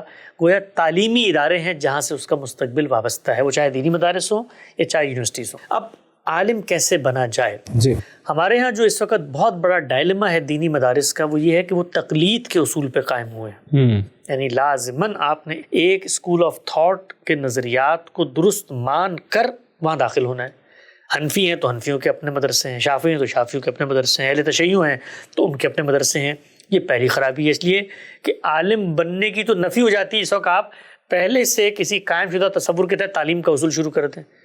دنیا میں تحقیق جو ہے وہ ہو ہی نہیں سکتی اگر آپ پہلے سے مانیں کہ میں ٹھیک ہوں. تو تعلیم کا جو بنیادی طریقہ ہے وہ یہ ہے کہ آپ سب سے پہلے تعارف کرائیں جتنے افکار ہیں دنیا بھر میں, اور پھر ان تعارف کے بعد ان کی سورس بکس جو ریفرنس بک ہیں ان تک پہنچنے کا استعداد پیدا کریں, طالب علم کے اندر صلاحیت پیدا کریں, اور پھر یہ اس کا کام ہے کہ وہ تجزیے کے نتیجے میں کس جگہ پر پہنچتا ہے, اور پھر اس کے بعد اس کی صلاحیت ہے کہ وہ اس میں کیا نشو نما کرتا ہے, کیا تغیرات پیدا کرتا ہے. تو دینی مدارس کے اندر پہلا پرابلم تو یہ کہ تقلید کے اصول پہ قائم ہے. دوسرا پرابلم یہ ہے کہ دین کا عالم بننے کے لیے جو سب سے ضروری چیز ہے وہ ہے زبان کا علم. جی, مثلا جو دین کے اسکرپچرز ہیں, دین کے ماخذ ہیں, سورسز ہیں, وہ ایک لینگویج کے اندر آپ کے پاس آتے ہیں. قرآن مجید ہے عربی زبان میں ہے, حدیث کا ذخیرہ عربی زبان میں ہے, خود اس علم کے اوپر جو کام ہوا ہے وہ سب کا سب عربی زبان میں ہے, یا کچھ فارسی زبان میں ہے یا کچھ اردو زبان میں ہے. تو آپ کو لینگویجز سیکھنی ہے. لینگویج جب تک آپ نہیں سیکھیں گے اس وقت تک آپ اوریجنل سورسز تک رسائی حاصل نہیں کر سکتے. دوسری خرابی وہاں پر یہ آتی ہے کہ وہاں پر لینگویج بطور لینگویج نہیں سکھائی جاتی, بلکہ لینگویج صرف اس حد تک سکھائی جاتی ہے کہ جو مفاہیم ایک روایت نے پیدا کر لیے ہیں اس کی انڈرسٹینڈنگ آپ میں ڈیولپ ہو جائے. اچھا, وہ مفاہیم کچھ خاص عہد کچھ خاص ادوار میں پیدا کیے گئے ہیں, ان کا اپنا ڈکشن, ان کا اپنا جانرا, ان کا اپنا اسٹائل ہے, وہ خاص منطقی طریقہ کار ہے. اب آپ جو لینگویج بھی پڑھیں گے وہ ان کتابوں کو حل کرنے کے لیے پڑھیں گے, چاہے جائے کہ آپ کے پاس وہ صلاحیت پیدا ہو کہ آپ سورس بکس اور اوریجنل اسکرپچرز کو پڑھ سکیں. یہ دوسرا مسئلہ ہے وہاں پہ. تیسرا مسئلہ یہ ہے کہ جو ریکگنیشن ہوتی ہے وہ عالمی سطح پر کیا قابل قبول ہے. یعنی ایک عالم بن کے آپ نکل آئے کہ دنیا کی جدید یونیورسٹیز, ماڈرن علم ریسرچ کے انسٹیٹیوٹ اس ڈگری کو وہ ویلیو کرتے ہیں جی. وہ مانتے بھی ہیں, وہ کمپیریزن کے اندر آتی بھی ہے, تو دنیا کے اندر وہ کمپیٹیبلٹی کے اصولوں پر پوری نہیں اترتی, بڑی مشکلات ہوتی ہیں. اسی لیے وہاں کے لوگوں کو خود کچھ بریجنگ کرنی پڑتی ہے یونیورسٹیز کے اندر جا کے. تو یہ مسائل ہیں. اب کیا کریں؟ تو اب جو کرنے کا کام ہے میرے نقطہ نظر یا ہمارے تجربات کی روشنی میں وہ یہ ہے کہ آپ نے اگر عالم بننے کا فیصلہ کر لیا ہے, آپ کی عمر 22-23 سال ہے, تو آپ سب سے پہلے 2-3 سال فوکسڈ ہو کے صرف اور صرف زبان سیکھیں. عربی زبان سیکھیں, اردو زبان سیکھیں, اور اردو سیکھنے کے لیے چونکہ فارسی ناگزیر ہے اس لیے فارسی سیکھیں. زبان جب ہم کہتے ہیں سیکھیں تو اس سے کیا مراد؟ بولنا آ جائے؟ ہرگز نہیں. کیا آپ اس زبان کے ایک ادیب بن جائیں؟ ہرگز نہیں. زبان کو اپریشیٹ کرنا سیکھیں, اس کی کمپریہنشن پیدا کریں. کہیں وہ لکھی بھی ہے تو اس مدعا تک پہنچنے میں زبان مزاحم نہ بنے کہ پہلے زبان کو حل کر رہے ہو پھر بات کو سمجھ رہے ہوں. جس طرح ہم اور آپ انگریزی بولتے لکھتے پڑھتے ہیں یا اردو کے ٹیکسٹ کو پڑھ لیتے ہیں, اس درجے کی عربی آنی چاہیے. اور عربی میں جو آپ کا منتہا ہے جہاں تک آپ نے جانا ہے وہ اوریجنل سورسز ہیں. اچھا. وہ قرآن مجید ہے, وہ حدیث کا ذخیرہ ہے. پھر اس کے بعد اس دور سے لے کر آج تک جو کچھ دین کے اوپر لکھا گیا ہے اس کو پڑھنا ہے. تو جب بھی کوئی چیز اکیڈمک ڈومین میں ہوتی ہے تو وہ علمی انداز میں ہوتی ہے, علمی زبان میں ہوتی ہے. تو اس علمی اسلوب کو سمجھنا اور وہ علمی اسلوب آپ کو اس کے کلاسیکل تک پہنچانے کا ذریعہ بن جائے. پھر آپ نے شعراء کو پڑھنا ہے اور جس عہد میں وہ زبان وجود پذیر ہوئی ہے اس سے پیچھے کے ادب کو پڑھنا ہے تاکہ اس کا پس منظر سمجھ میں آئے. تو 2-3 سال کم از کم ابتدائی طور پہ آپ نے اپنی زبان کی کمپریہنشن کو بہتر کرنا ہے. جی. اس کے بہت سارے ماڈل ہو سکتا ہے کوئی انسٹیٹیوٹ آپ کو یہ چیز آفر کر دے, ہو سکتا ہے کوئی استاد آپ کو یہ چیز آفر کرتے, ہو سکتا ہے آپ انڈیویجولی موجودہ دور میں بڑے نصابات آپ کو مل جاتے ہیں, کسی کی پارٹ ٹائم مدد لے کے خود سے محنت کرنا شروع کر دیں. لیکن کم سے کم 2 سے 3 سال چاہیے ہوتے ہیں جس میں آپ بیسک زبان کی مہارت پیدا کرتے ہیں. زبان کی مہارت پیدا ہو گئی, اس کے بعد اب علم حاصل کرنا ہے.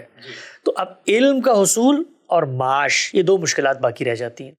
تو اس کے لیے جو پریکٹیکل اس وقت رستے ہیں ان میں سب سے پہلا رستہ یہ ہے کہ آپ جدید یونیورسٹیوں کی طرف رجوع کریں اور وہاں پر وہ ڈگریز حاصل کر لیں کہ جس کے نتیجے میں آپ انٹرنیشنلی ایک عالم کنسیڈر کیے جا سکیں. اگرچہ آپ عالم نہیں بنے ابھی صرف آپ نے زبان سیکھی ہے, لیکن آپ کو عالم سمجھتے ہوئے یا دین کا طالب علم سمجھتے ہوئے معاش کا سلسلہ آپ کے لیے پیدا ہو جائے.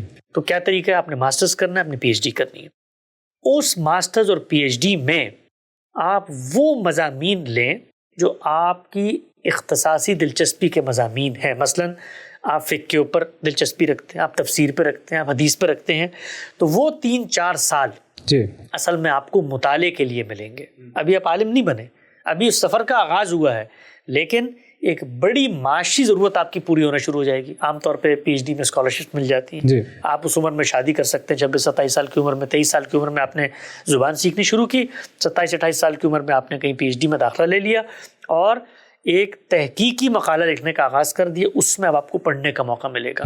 تو جو آپ کے رجحانات ہیں کوشش کریں ان سے متعلق مضامین کو لیں اور اوریجنل جو ٹیکسٹ ہیں, سورسز ہیں, ان تک رسائی حاصل کریں.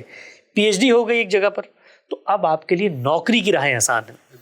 آپ جدید یونیورسٹیز کے اندر پڑھا سکتے ہیں. دنیا بھی مروب ہو جاتی ہے, ڈاکٹر صاحب لکھا ہوا نام کے ساتھ آپ اپنا پروڈکشن ہاؤس بنا کے کوئی چیز آن لائن پڑھانا شروع کرتے ہیں, اس کی بھی ایک فرق پیدا ہو جاتی ہے.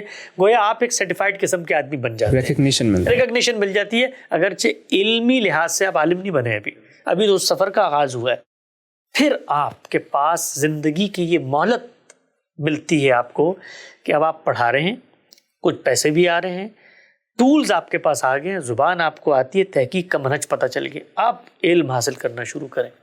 تو اب جو علم کا حصول ہوگا اس میں جب آپ تعبیرات کو ان ڈیپتھ مطالعہ کریں گے تو ہر تعبیر کے کم سے کم 8 سے 10 ہزار صفحات ہیں. مثلا میں اپنی ہی تعبیر کو لے لیتا ہوں, فکر فراہی کو. تو اب اس میں آپ دیکھیں مولانا امین فراہی کی 15-20 مختصر سی کتابیں ہیں, پوری کتابیں تو کمپریہنسو نہیں لکھ سکے. مولانا امین حسن اصلاحی کی کوئی 10-15 کتابیں ہیں تدبر قرآن 9 جلدوں میں, اس کو آپ نے پڑھنا ہے. غامدی صاحب کی 800 صفحے کی میزان ہے, پھر اس کی شرح 400-500 صفحے کی, پھر آپ کی اپنی ہی 2-3 کتابیں ہیں, یہ ملا کر 1,500-2 ہزار صفحات, پھر البیان ہے 5 جلدوں میں, وہ کو 4-5 ہزار. تو کم سے کم 10 سے 15 ہزار تحقیقی مواد ہے جو ایک پوائنٹ آف ویو کو سمجھنے کے لیے آپ نے پڑھنا ہے. یہی معاملہ دین کی جو صوفیانہ تعبیر ہے اس کے باب میں ہوگا، یہی معاملہ جو دین کی سیاسی تعبیر ہے اس کے باب میں ہوگا. تو اب آپ کو 10 سے 15 سال کی مہلت چاہیے ہے. اس مہلت کے اندر آپ ان ڈیپتھ انالیسس کرتے ہیں، آپ اصل سے فرع کی طرف جاتے ہیں، سررشتوں کو تلاش کرتے ہیں اور ان پہ جو تنقیدات ہوئی ہوتی ہیں ان کا کمپیریٹیو مطالعہ کر رہے ہوتے ہیں، ایک ایک چیز کو پرکھ رہے ہوتے ہیں، کھنگال رہے ہوتے ہیں. تو پھر یہ لائف لانگ جرنی ہے. پھر اس کو کرنے کے ساتھ ساتھ ہی خود آپ کی جو انٹلیکچوئل عالمانہ بصیرت ہے وہ پیدا ہونا شروع ہو جاتی ہے. مثلا آپ نے جب ان ڈیپتھ مطالعہ شروع کیا 2 تعبیرات کا، یہ اجزاء میں بھی ہو سکتا ہے. مثلا آپ نے دیکھا بھی عبادات کے اندر یہ 3 تعبیرات کیا پوائنٹ آف ویو رکھتی ہیں، تو آپ نے اس میں تحقیق کرنی شروع کر دی. اب آپ نے اپنی تحقیق سے نالج آف ورلڈ میں کنٹریبیوٹ کرنا شروع کر دیا. میں دین کا ایک طالب علم ہوں، میں نے روایتی تعلیم سے آغاز کیا، اس کے بعد غامدی صاحب اور فکر فرحی کے نقطہ نظر کو پڑھنا شروع کیا. اب میں نے ایک تحقیق کی مثال کے طور پہ کہ بھائی یہ جو قسمیں ہیں ایک جز ہے ان کے ہاں جی اقسام القرآن، اس کو روایتی علم کیسے دیکھتا ہے اور فکر فرحی کیسے دیکھتی ہے. اب یہ کمپیریزن بڑا مائنیوٹ ہو رہا ہے، لیکن کوئی شخص اگر اپلائیڈ اسٹڈیز میں جاتا ہے تو یہ کمپیریزن دونوں کے دونوں اسکول آف تھاٹ کے تعارف کا باعث بن جاتا ہے. یہ میرا کنٹریبیوشن بنے گا، اسی طریقے سے آپ کا کنٹریبیوشن بنے گا. کرتے کرتے یہ بات یاد رکھیں، ہم عام طور پہ جب دین کے عالم بننے جاتے ہیں تو ایک حیزہ علم کا پیدا ہو جاتا ہے کچھ بڑے بڑے لوگوں کو، اور یہ ہوتا ہے کہ ہم خود کوئی نئی تعبیر بھی پیدا کر سکتے ہیں. تو اس رجحان کو 40 سال کی محنت تک تو زیر بحث بھی نہیں آنا چاہیے کہ ہم کوئی چیز پیدا بھی کر سکتے ہیں. نہیں، ہم پیدا کرنے کی صلاحیت ہے، ہم دین کے اسٹوڈنٹس ہیں، طالب علم ہیں، ہم مطالعہ کریں گے. وہ مطالعے کی روشنی میں اگر اللہ نے آپ کے اندر وہ اجتہادی بصیرت رکھی ہوئی ہے نا کہ پورا کا پورا نظام فکر آپ پیدا کر دیں، تو وہ کہنے کی ضرورت نہیں، وہ آپ سے پیدا ہو جائے گا. اور وہ پیدا ہونے کا عمل اتنی دیر سے بھی نہیں ہوتا، وہ بہت پہلے شروع ہو چکا ہوتا ہے. تو اسی لیے اس کو بھی ذہن سے نکال دینا چاہیے. آپ ایک میڈیوکر قسم کے اسکالر بنیں گے جس کا کنٹریبیوشن ہوگا، وہ کنٹریبیوشن امت پذیرائی کرے گی، اس کی ستائش کرے گی. ہو سکتا ہے آپ کی اس اپلائیڈ کمپیریزن کے نتیجے میں پورے اسکول آف تھاٹ کا دنیا میں تعارف ہو جائے، ہو سکتا ہے آپ کی کسی ٹرانسلیشن کے نتیجے میں اس کا تعارف ہو جائے. تو یہ طریقہ کار ہے، اس میں 30 سے 40 سال کا عمل لگتا ہے. اس میں آن جاب ٹریننگ کے اصول پہ آپ چیزیں سیکھتے ہیں، پڑھا بھی رہے ہیں، معیشت کا فیصلہ بھی ہو رہا ہے، اور وقت گزرنے کے ساتھ ساتھ اللہ تعالیٰ آپ کے علم میں بھی اضافہ کریں گے اور اللہ تعالیٰ معاش کے اندر بھی برکت پیدا کریں گے. یہ 4 سطح ہیں. اس میں سے اگر آپ کو اللہ نے پہلی سطح کے لیے پیدا کیا، آپ تیسری میں آ جاتے ہیں تو خرابی پیدا کریں گے. دوسری کے لیے پیدا کیا، آپ چوتھی میں آ جاتے ہیں تو خرابی پیدا کریں گے. اور چوتھی کے لیے پیدا کیا ہے لیکن آپ انالائز نہیں کرتے اپنی صورتحال کو، محنت نہیں کرتے، معاش کا بندوبست نہیں کرتے. صلاحیت تو بہت ہے، روٹی کہاں سے کھائیں گے، شادی نہیں کر سکتے، خاندان والوں کے ساتھ کیا معاملات ہوں گے، تو زندگی نہیں چل سکتی. تو ہر مرحلے کو اس کی جگہ پر اتر کر سمجھنے کی ضرورت ہے، تب آپ اس دنیا کے اندر کوئی کارآمد کام کر سکتے ہیں. شکریہ حسن بھائی، بات واضح ہوگی عالم بننے کا کیا طریقہ کار ہے. بہت بہت شکریہ آپ کا. بہت شکریہ.